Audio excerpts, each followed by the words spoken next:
तो दोस्तों, भारत का विदेशी मुद्रा भंडार फॉरेक्स रिजर्व एक नया रिकॉर्ड बनाते हुए 653 अरब 99 करोड़ डॉलर तक पहुंच गया है। सिर्फ एक हफ्ते में इसमें 15 करोड़ 22 लाख 66 हजार डॉलर की भारी बढ़ोतरी हुई है। ये बढ़ोतरी ऐसे समय में आई है जब भारत पर अमेरिका के टैरिफ यानी आयात शुल्क लगाने का खतरा बना हुआ है। इसके बावजूद भारत की अर्थव्यवस्था मजबूत हो रही है और विदेशी निवेशक भारत की ओर आकर्षित हो रहे हैं। अब सवाल ये है कि यह उछाल क्यों आया, फॉरेक्स रिजर्व क्यों बढ़ा और इससे भारत को क्या फायदा होगा। आइए इसे आसान भाषा में समझते हैं। दरअसल फॉरेक्स रिजर्व का मतलब होता है कि भारत के पास विदेशी मुद्रा जैसे अमेरिकी डॉलर, यूरो, पाउंड, सोना और अन्य वित्तीय संपत्तियां कितनी मात्रा में मौजूद हैं। ये रिजर्व किसी भी देश के लिए बहुत ज़रूरी होता है क्योंकि इससे इमरजेंसी के समय काम लिया जाता है और ये देश की आर्थिक स्थिति को मजबूत बनाता है। भारतीय रिजर्व बैंक आरबीआई ने 28 फरवरी को एक फॉरेक्स स्वैप किया। इसका मतलब यह है कि आरबीआई ने बाजार से 10 अरब डॉलर खरीदे और बदले में रुपए दिए। इससे दो फायदे हुए। भारत के पास ज़्यादा डॉलर जमा हो गए जिससे फॉरेक्स रिजर्व बढ़ गया। बाजार में रुपए की तरलता बनी रही जिससे अर्थव्यवस्था में स्थिरता बनी रही। भारत में इस समय कई विदेशी कंपनियां निवेश कर रही हैं, खासकर यूरोप और अमेरिका की। कई कंपनियां चीन से हटकर भारत आ रही हैं जिससे विदेशी मुद्रा भंडार बढ़ रहा है। भारत के विदेशी मुद्रा भंडार का सबसे बड़ा हिस्सा विदेशी मुद्राओं जैसे डॉलर, यूरो, पाउंड में होता है। इस हफ्ते फॉरेन करेंसी एसेट्स में 13.99 अरब डॉलर की बढ़ोतरी हुई जिससे कुल एफसीए 557.28 अरब डॉलर तक पहुंच गया। भारत के पास सोने का भी एक बड़ा भंडार होता है जो देश की आर्थिक ताकत को बढ़ाता है।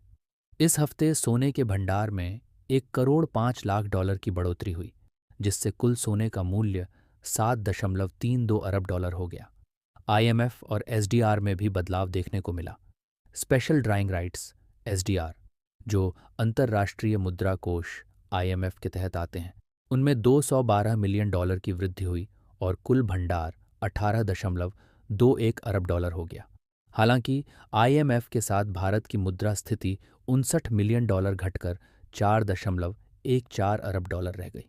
इसमें थोड़ा सा गिरावट को मिला, लेकिन फॉरेक्स रिजर्व में बढ़ोतरी का फायदा भारतीय रुपए को भी मिला। पहले रुपया लगातार गिर रहा था, लेकिन अब इसमें मजबूती आई है। रुपया अब 87 प्रति डॉलर के स्तर पर आ गया है, जबकि एक दिन पहले यह 87.7 था। अगर ये ट्रेंड जारी रहा तो रुपया और भी मजबूत हो सकता है। अब सबसे बड़ा सवाल ये है कि क्या अमेरिका भारत पर टैरिफ लगाएगा। 2 अप्रैल को अमेरिकी राष्ट्रपति इस पर अंतिम फैसला ले सकते हैं। अगर टैरिफ लगाया गया तो भारतीय एक्सपोर्टर्स को नुकसान हो सकता है, खासकर वे जो अमेरिका को सामान बेचते हैं। लेकिन भारत सरकार पहले से ही इस समस्या का हल निकालने के लिए काम कर रही है। सरकार उन कंपनियों को आर्थिक मदद देगी जो अमेरिका को सामान भेजती है ताकि वे नुकसान से बच सकें। यूरोप और ब्रिटेन के साथ व्यापार समझौते पर भारत, यूरोपीय यूनियन और ब्रिटेन के साथ फ्री ट्रेड एग्रीमेंट एफटीए पर तेजी से काम कर रहा है।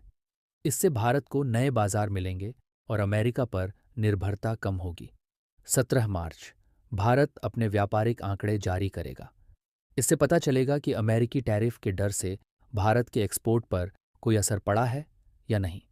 अगले महीने भारत सरकार एक मजबूत रणनीति लेकर आएगी ताकि अमेरिकी टैरिफ का असर कम किया जा सके।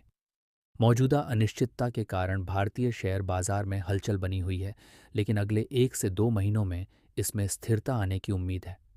हाँ, फॉरेक्स रिजर्व बढ़ना भारत के लिए अच्छा संकेत है क्योंकि इससे भारत की अर्थव्यवस्था मजबूत होती है। विदेशी निवेश बढ़ने से भारत को फायदा होगा। अगर भारत यूरोप और ब्रिटेन के साथ फ्री ट्रेड एग्रीमेंट कर लेता है तो अमेरिका के टैरिफ का असर कम हो जाएगा। अगर आपको यह जानकारी पसंद आई हो तो हमारे चैनल को सब्सक्राइब करना न भूलें। जय हिंद।